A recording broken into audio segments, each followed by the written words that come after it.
ఈ రెండు ఇవి అయ్యాక మౌలిక వసతి పెరిగిందని చెప్తారు ధనవంతులైనటువంటి వాళ్ళు, దానివల్ల సంతోషపడతారు. కానీ ఇవాళ మనకు ప్రాబ్లం వచ్చింది. ఇవాళ నేను అమ్మకో నాన్నకో నా భగవంతుడిచ్చిన అదృష్టం ఒక ఎత్తు, భగవంతుడిచ్చిన ఆశీస్సులతో మనం ఈ యూట్యూబ్ నెట్వర్క్ నడుపుకోగలిగాం కాబట్టి మనం ఆ డబ్బులు పెట్టుకోగలిగాం. నా ఆఫీస్ జీతం నేను ఈవెన్ చీఫ్ ఎడిటర్గా సంపాదించే జీతంతో చూసుకున్న నా వల్ల కాదు. ఇప్పుడు నేను చీఫ్ ఎడిటర్గా చేసినప్పుడు 1,25,000 జీతం ఉంది, అన్ని పోను నాకు ₹1,00,000 చేతికి వస్తాయి. ₹1,00,000 నాకు ఇంటికి 60-70 వేలు అవుతుంది, పిల్లల చదువులకి వీటన్నిటికి కలిపి ఇంకో 30 వేలు. ఇంకా నేను ఎక్కడి నుంచి తీసుకొచ్చి పెట్టాలి అమ్మ నాన్నలకి? అప్పుడు అదృష్టవశాత్తు ఇది నాకు వచ్చింది కాబట్టి, యూట్యూబ్ వచ్చింది కాబట్టి నేను ఖర్చు పెట్టాను. అందుకనే సమాజం పట్ల కన్సర్ట్ ఉంటుంది నాకు. ఎందుకని ఈ సమాజం వల్ల మనం బతుకుతున్నాం అనేటటువంటి, సమాజం మనల్ని ఆదరించి బట్టి మనం బ్రతుకుతున్నాం.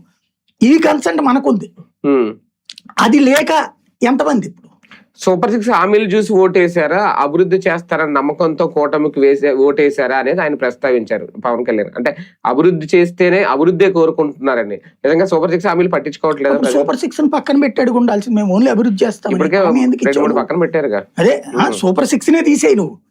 హామీ ఇచ్చింది ఎందుకు, మోసం చేయడం ఎందుకు? బేసిక్ గా ఒకటి, ప్రజలకి విష ప్రచారం వల్ల చాలా వరకు ఇన్ఫ్లుయెన్స్ అయ్యారు, నెంబర్ 1. రెండవది ఏది విష ప్రచారంలో ఎస్పెషల్లీ ఇల్లు లాగేసుకుంటారు, స్థలాలు లాగేసుకుంటారు, అది బాగా దెబ్బకొట్టింది. దాన్ని అడ్రస్ చేయడంలో ఫెయిల్ అయ్యింది గవర్నమెంట్. రెండోది వచ్చేటప్పటికి హిందూ వ్యతిరేకత అన్నటువంటి ఏది లైక్ గుళ్ళ దాని మీద వీటి మీద నాని లాంటి వాళ్ళ వ్యాఖ్యలు బాగా దెబ్బతీసినాయి వైఎస్ఆర్ కాంగ్రెస్ పార్టీ. దాన్ని